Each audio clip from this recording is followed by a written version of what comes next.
Hey, it's Dunstan, and I'm going to take you a little bit behind the scenes for today's video because it's nearly council clear-up time here in Seaforth, and you know, this is a perfect metaphor. Having a lot of junk in your life holds you back, and having unfinished jobs, having stuff that you don't need, that you don't use, that you've got because you're keeping it because you used to have it before and at some point it meant something or you don't know what to do with it, you know. If you haven't got any clutter in your life, then awesome, well done, and you don't need to watch the rest of this video.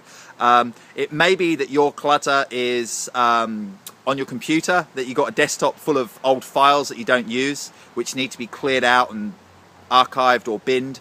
Or it may be that emotionally you're hanging on to old baggage from you know, past relationships and things that you haven't let go of, and it's time to maybe write a few letters or make a few phone calls and just let go of all that stuff.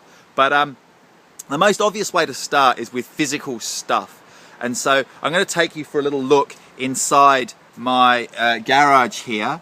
And you know, people often have a bit of shame about the junk that they hang on to. Now, some of this stuff in here is mine, and some of it here was here when I moved in. So if you have a little look down here, you can see there's old stuff that really has no value at all.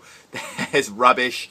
There's a couple of bicycles here which probably work. There's some tools back there, and really this is just a perfect opportunity with council clear up to just throw out the whole lot and start again. And you know, we've got a shed here we can set up as a space that works. So how is this a metaphor for you in your life? I'm just going to take my glasses off so you don't get so much reflection there. But how is this a metaphor for you in your life? Like, are there areas where you actually have a backlog? Maybe you've got a backlog of calls or emails or things that you think you should have done. And let's come back out here because it's a bit better out here. But my tip for you for today is, you know, when you're decluttering, there's two habits that you want to create. You know, when you're dealing with a backlog, there's two new habits that you want to create. So the first thing is you want to get yourself into a daily routine, which is, or a weekly or monthly routine that's healthy. So for example, if you haven't looked at your finances for a while and your finances are a bit out of order, you know, there's two parts to it. One is, from now going forward, getting things so that they work. So each week you do what you need to do, whether it's returning phone calls every day, or you know, answering emails, or not answering them, whatever, clearing a backlog. It could be like you've got 100 emails in your inbox. So one thing is getting in a healthy routine going forward, and the second thing is actually clearing that backlog. Now, one of the best tips that was ever given to me was, don't try and do those two things at the same time. You see, because you're actually trying to learn a new skill and process a backlog. So what you do is you draw a line underneath it.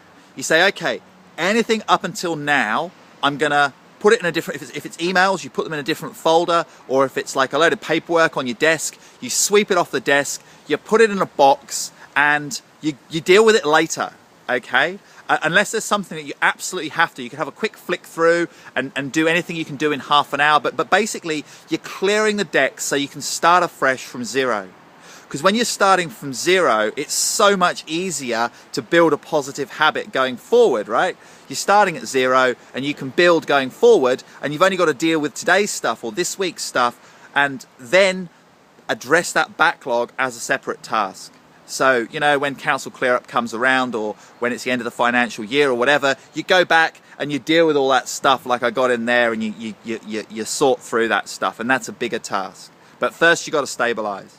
Okay, so separate those two things out and let me know how you go with that. A few things in my life are going pretty well, but there's certainly lots of different areas that, yeah, there's a few big things as well that are weighing on me and holding me back. So more about that another time. But remember those two tips. And what are the routines that you're going to get down? What are the habits? Is it finances? Is it having a nice clear desk space so you can work? Is it good healthy eating habits? Or is it just washing up as you go along? So whatever it is, I'd love you to leave a comment down the bottom and let me know how you're going, what you're going to do. And I hope this has been useful. Thanks for listening. Bye.